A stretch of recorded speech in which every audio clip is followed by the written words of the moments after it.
A marriage is, what can I do for you? If everybody in that household is thinking the same way, what can I do for you? Then you have marital and familial bliss. You don't want to leave the house. You can't wait to leave work to come home. But you know what we see today? People can't wait to leave the house. They stay at work until all hours of the night. And they make all kinds of excuses for their spouses of why they're not coming home, and they're all lies. Why? Because they can't stand being home.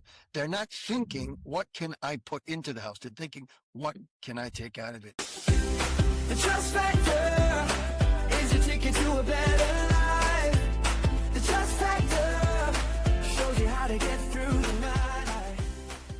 Morning, everybody, and welcome to another episode of the Trust Factor podcast. I'm really glad that you can join. We're into a meaningful conversation about marriage and family. That is the ultimate testing ground. That is what will show you whether or not you have Emuna. It's clear as day. If you find yourself battling it out, if you find yourself going to the rabbi, if you find yourself going to therapists, if you find yourself in a relationship that is a roller coaster of emotions on a daily basis, then that is a good indication that you are lacking in the department of Emuna. And the opposite is true. Emuna, real lasting Emuna, will bring you marital bliss and familial bliss. We took a pause yesterday in this conversation where I shared with you some personal insight into my own battle almost 20 years ago with anxiety and depression. It just so happened that it came not long after I became a Baal Tshuva. I started to become an Orthodox Jew. For the 30 plus years preceding that, I was a secular Jew. I was at the mercy of secularism and society that taught me all the wrong things, gave me a corrupt version of this life with no purpose and no meaning other than what they determined was important, which was very much self-serving. It really only caters to the masses and to the elites. And I figured that out, thank God, later on in life. But the takeaway from yesterday needs to be not that people suffer with mental illness and depression. It happens to almost everybody. At one stage of your life, you're going to deal with it to one extreme or another. That's not the point. The point is, why did you get there in the first place? What put you there? And how are you going to get out of it? I thought that it was my learning and my growth in Torah and observance that maybe was the trigger, because it happened not long after that. When in fact, the reason that it happened not long after that was because God had first primed me. He first gave me the medicine, which is a Gemara. The Gemara says that first God creates the antidote, and then he gives you the illness. That's how it works. The antidote, the cure, is already in the world. So when you get that illness, now you need to go and find that antidote. And more times than not, it's the Torah itself that is the antidote, or the learning of the Torah. And that's what happened to me. He set me up. He gave me the antidote. And then he gave me the illness. And I used the antidote to be able to get me out of the illness. And you can do the very same thing. If you find yourself dealing with issues like depression and anxiety, OCD, ADHD, a wide range of mental illnesses, some are going to be more difficult than others because they are long-standing deficiencies that could come from previous existences. But the antidote is exactly the same, and the workload will vary depending on what you're dealing with and your life, because everybody has a custom crafted life. Let's get back into the conversation around marriage and family and figure out how it is that the divorce rates are at ultimate highs. You will see that after almost every paragraph that I read, I can say, and that's why the divorce rates are at record highs. Almost every paragraph, you will have absolute clarity. So let's start reading and start learning. It says that an unmarried person can wear an artificial smile and convince the world that he or she is happy and fulfilled. That happens every single day. It's a lot easier to do that when you're trying to convince the masses, where they see you for a few minutes, maybe an hour or two, and then you're gone. They don't know. You put on a good smile, you put on a good act, you convince them for an hour. They think you're the most charming person in the world. They think you've got it all together, when in reality, you're falling apart on the inside, or you don't even like this individual. You never wanted to be there in the first place, but you were a great actor and you happened to convince somebody. You cannot do that at home with your wife and children. You can't. You can try doing that in the early days, and often people do, but it's just a matter of time before it becomes exposed. It says, after marriage, the true measure of a person's happiness is revealed, especially when he has to brighten up his household with joy and confidence. You can only do that for so long, but if you're carrying massive amounts of baggage, if you're miserable on a daily basis, that act will fall apart quickly. And it'll be your family, it'll be your spouses and your children that will bear the brunt of all of the challenges in your life. They will be your whipping post. They will be the ones who will deal with all the fallout of all of your misery. It can't be hidden.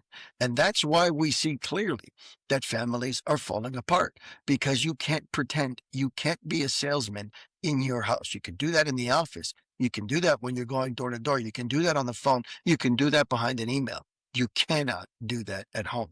A husband can't possibly make his wife and children happy when he himself is miserable. True happiness is impossible without Emuna. The marital life is the key testing ground of Emuna. That's why I said it earlier. You cannot fake Emuna. You just can't. If you're unsure of yourself, if you're unsure of what's going to come tomorrow, if you're constantly worried where the mortgage payment is coming from, if you're constantly worried every time your wife or your child spends $1, if you're constantly concerned that you're not going to be able to make your month's end, if you're constantly trying to hide things from them because you need to maintain a certain level of control, if you're constantly being the person in charge and keeping everybody under your thumb and trying to control everybody's movement, those are all clear signs that you lack Emuna. You're supposed to be in complete joy and bliss with your family. And if you're not, it's simply because you lack Emuna. And your family will be able to attain Emuna. How? Through you. If you put your Emuna front and center, if you show your family that you know that there is a creator and that nothing bothers you, and you know where everything is coming from and who runs the world, and all you need to do is make an effort, they will learn that from you. They don't even have to crack the book. They don't have to sit and learn.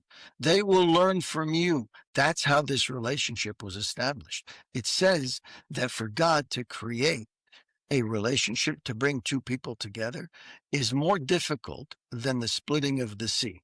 Now, nothing is difficult for a creator, but the insinuation is that if that was such a monumentous moment in world history, that it's what everybody still talks about today, if that was such a massive event, it's even more incredible that God is able to bring together two people from completely different parts of the world sometimes, and different lifestyles and different families and different backgrounds, and make them work. It is very difficult because there is a lot that goes into it. Your spouse is not some random person. Your spouse is custom picked just for you. And you were custom picked just for them. And the same goes for your children. There is nothing random in any of those relationships. You are all there by design. Now, there are many opportunities along the way to miss, to pass like ships in the night, and miss out on that opportunity to marry the person that you're supposed to marry. That's part of the reason why it's so difficult for Hashem to make this match, because ultimately you have to choose. Do I want to be with this person? Do I want to spend the rest of my life with them or not? And today we see it's a pandemic. So many people are just not getting married. That means God could pick the right person for them and put that person right in front of them and create all the circumstances required for those two to meet and get together. But the person is just not ready or willing. Why? Because he's compared her to everybody else. Or like the pandemic that exists today with all of the youth of today, the dreaded fear of making the wrong decision. It's as if they make the bad choice once, their life is over. And it's not just relationships. It's with work. It's with school. They're paralyzed with fear to make a decision because they feel like the decision needs to be the right one from the get-go. And if it's not, Somehow they failed in life. I've seen this many times, and I've explained this to many people, especially students, that that is their Achilles heel of the generation. They need to get over that. And that is why marriages don't happen. And if they do, it's sometimes well into their 30s and even into their 40s. Relationships outside of the home, it says, especially in the norms of modern society, are based on mutual advantage. What does that mean? It means scratch my back and I'll scratch yours. What have you done for me lately? That's the type of thinking that indicates costumed, self-serving relationships that are designed to attain money, fame, dignity, social standing, advancement, and a recognition. It's all self-serving when you're not married, when you're outside of the house, when you're dealing with people on the street. It's what can I get from you? What benefit is there in this relationship between you and I? Now remember, we talked about wealth not long ago. We talked about what a challenge that is. This principle applies even with those who aren't wealthy. Everybody who's trying to get ahead, they're measuring their relationships very carefully. Do I want to be in a business transaction with this individual? Do I want to even associate with this individual as a friend or as an acquaintance? What do they bring to the table? How do I benefit from them? At home, it's the exact opposite. It is the inverse. At home, it's what can I do for the people in my house? What can I bring to the table to improve their life? I'm constantly thinking about them. I'm constantly trying to make sure that they are happy, that they are healthy, that they have a good perspective on life, that they feel a sense of stability and security. I'm constantly thinking about them. I'm educating my children. I'm giving all of myself to my children and to my spouse. They see the real me. They don't see some facade, some fake phony smile. And if they did, it wouldn't last long. And like I said at the beginning, that's the end of that paragraph where you could say, and that's exactly why we're dealing with a society where divorce rates are through the roof, because people think that they can come into a marriage and continue to be the salesman and continue to just take what's in it for me. That's not a marriage. It's going to fail.